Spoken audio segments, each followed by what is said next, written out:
Hey fellow YouTubers, this is Nerdtro. Welcome to Nerdtro's Corner, where we like to stay nerdy and retro. So I'm just coming at you today. I'm going to be releasing some new content soon. I know it's been forever since I've released anything. So lately I just been trying to work on my streaming and then, moving into a whole new place, trying to work on the setup. And then pretty much just trying to keep it as lively as I can. I know I look like a crazy wild man out here today with my freaking peacock hair, but I'm going to keep it strong. I'm going to keep it going. I'm going to stay blessed out here. So if you're trying to follow my channel, please like and subscribe. If you guys ever want to join me on a stream, just let me know. I'm always around. You guys can always like and subscribe, as always. And pretty much, we're going to talk a little bit today about the main subject of this episode is Call of Duty. Today, I have finally reached level 100. Took some serious hours to put into it before I could reach that level, but I made it. That's the craziest thing. So today, I'm just going to be basically just talk about little facts here and there and, pros and cons if you guys are interested in buying the game. Because yes, as always, the newest game that always comes out, you're like, is it worth the money of $60?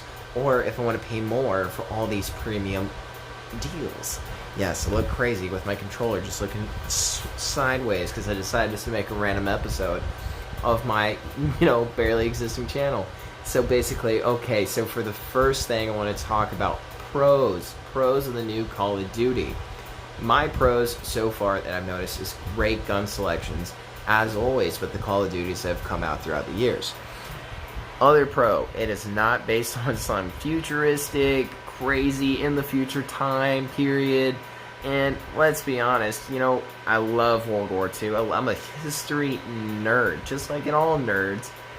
I know when there's a point where it's like, okay, I love this subject, but let's go back to what we like, let's go back to what we want to continue watching, and just keep it moving. So, another pro is pretty much like playing this game, getting rewards, playing the missions, earning those coins. Yes, I do not like the fact that a majority of stuff you have to pay money to get cosmetics. I know cosmetics aren't always necessary because, let's be honest, cosmetics do not make you play better. Because then that's basically you're playing a lottery system, it's illegal in most states, it caused a giant uproar in the YouTube community or anywhere else, being like, I don't want to play to win, like I had to do with blah blah blah so-and-so game, like Battlefront 2 when that first came out. Like, you're like, oh, I don't want to pay for all this randomness. You want to know what you're buying. But that is kind of a pro, because when they release stuff on Call of Duty, they show you what you're buying before you buy it. So you get an option of deciding, is this cosmetic worth it? Is it enough to personalize me as an individual on this game, even though millions of other people buy the same thing? Another pro, great story. It was a great story. I'm not going to get any spoilers on my channel because it's not how I roll. I hate being spoiled about game endings or how the game is, except for like major points like, is it worth buying? So far, I've been playing it for like over a month since it's it's almost 2 months, I believe, since it's released, and I have to say it was worth my buy.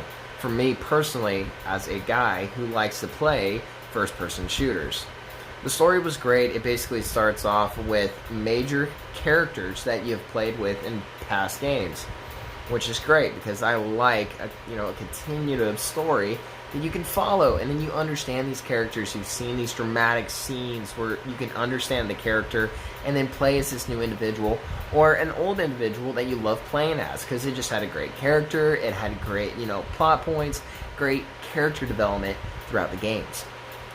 And another thing that is another pro in my mind is the killing moves in this game.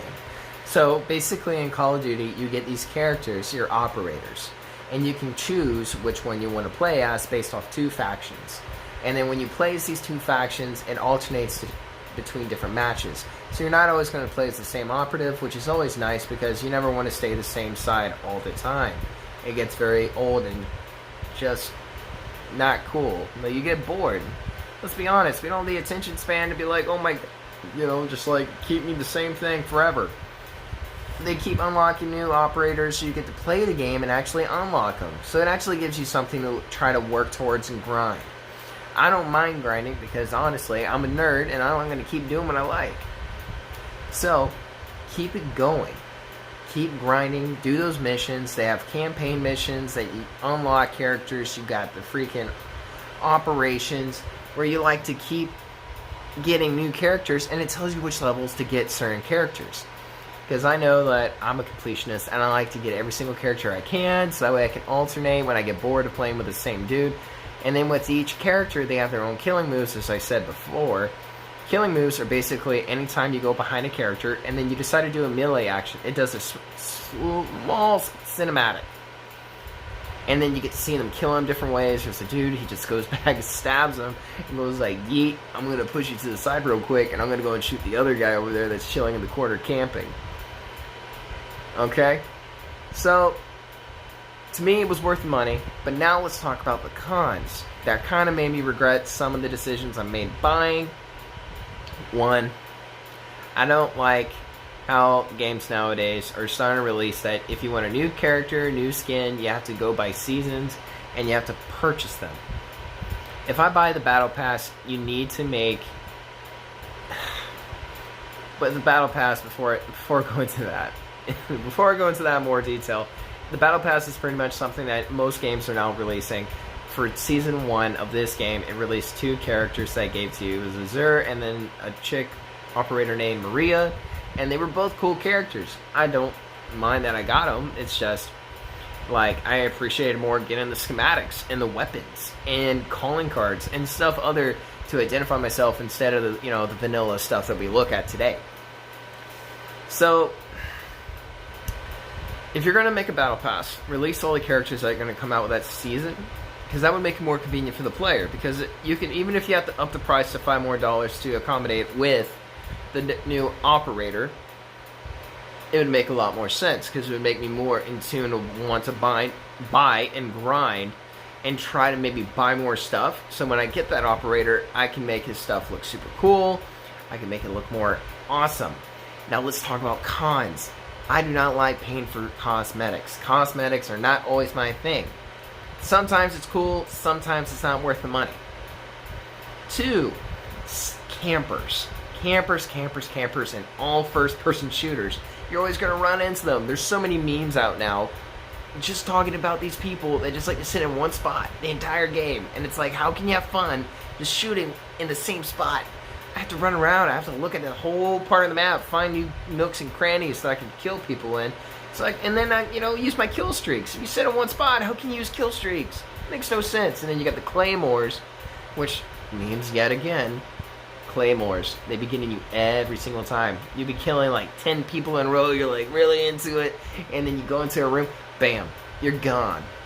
Not staying blessed there. It's a rough time for you because you're angry gaming all the rest of the time. Like, I'm gonna stare at the ground and look for all these claymores about to blow my butt up. It stresses you out. Another con I have to say is, in a game nowadays they're so connected to multiplayer media to the point where when you play most video games nowadays, there's a lot more communications between gamers because it makes you strive for a same objective. With first-person shooters, you usually have to go in by yourself. And it's kind of like, I might run into a couple people who actually use their mics, okay, cool. But besides that, it lacks a very personal touch of allowing players to be more vocal towards each other. Like, I believe that if you're going to play a game, right, a lot of gamers get angry because, like, when I play a game, and I have headphones that I spend $60 from, these are the PlayStation ones, and I want to hear somebody talk sometimes. Like, if that was an option. People with mics, people without mics. Like how an old restaurant back in the 90s, you can have the old smoking session and a non-smoking session, even though it didn't matter because everything smelled like a smoking session. You at least had a choice.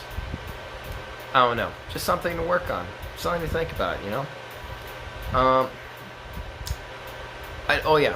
I do like that we have PC players now. I think it's more interesting that crossplay has become more of a thing. But the thing is, if we're going to do PC, why couldn't we just do the same thing through Microsoft and Xbox? It would build more of a very competitive game base.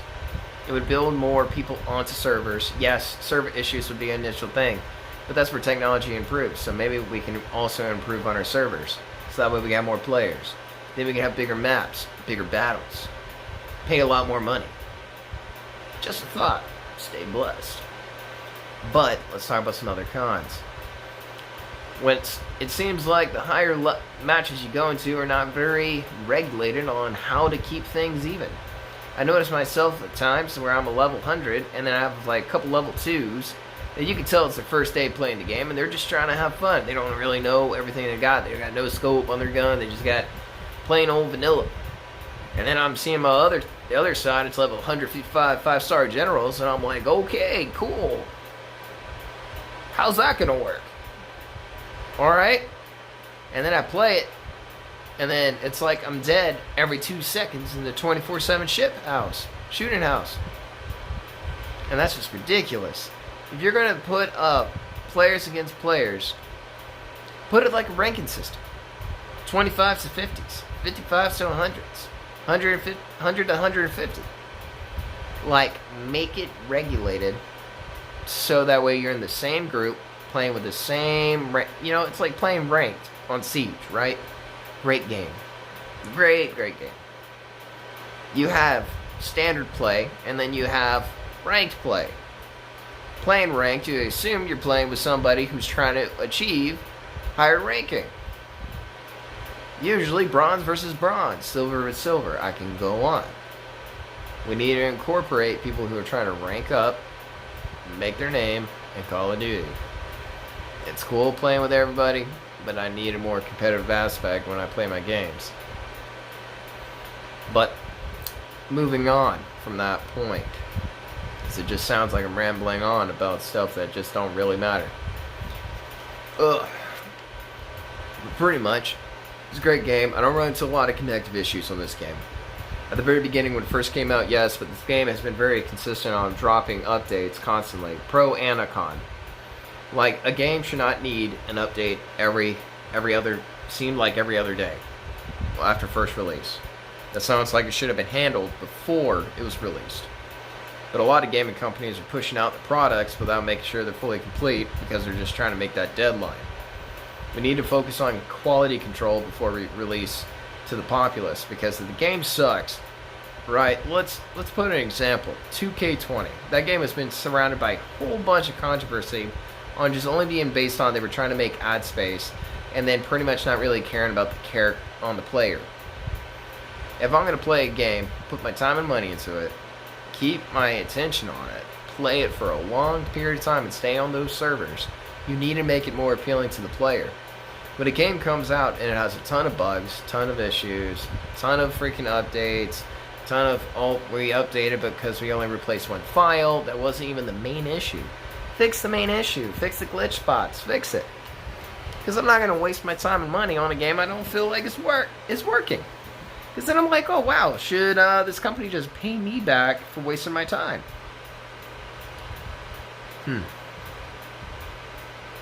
But I digress. So I'm going to continue making new updates and streaming to my whole thing. I'm going to be doing a lot more streaming through YouTube and Twitch, which is Nerdtro's Corner, just like my channel on my Instagram. If you have any comments or have any ideas for another episode so I can do some research into it and give you guys the information you guys need and make it available, please let me know. And like always, stay nerdy and retro. Stay blessed out there, guys.